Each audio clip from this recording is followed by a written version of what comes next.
এর সূচনাটাও হারাম।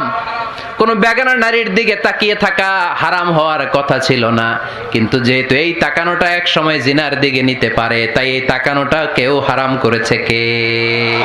আন-নাযার, এই দৃষ্টিটা বড় ভয়ঙ্কর। আল্লাহর হাবিব সাল্লাল্লাহু আলাইহি ওয়াসাল্লাম বলেছেন, আন-নাযার সাহামুন মাসমুমুন মিন সিহামি ইবলিস। এই দৃষ্টি, লাগামহীন দৃষ্টি, শয়তানের বিষ মাখানো তীরবানের মধ্যে থেকে একটা ভয়ঙ্কর তীর।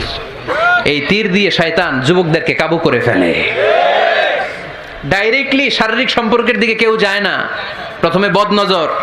প্রথমে কি কথা কয় না, গলার সাউন্ড এখন কমে আসছে, এখন বিপরীতে ঘা পড়তেছে, তো এখন আর সাউন্ড নাই। প্রথমে শুরু হয় কি দিয়ে?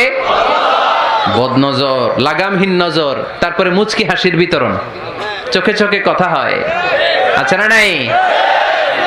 হাসি বিতরণ হয়, মোবাইল নাম্বার আদান প্রদান হয়, ফেসবুকের আইডি শেয়ার হয়, তারপরে রাত জেগে কম্বলের নিচে চ্যাটিং ফ্যাটিং আছে না নাই? তারপরে চলে আসে 14ই ফেব্রুয়ারি, বিশ্ব বেহায়া দিবস, ঠিক কিনা?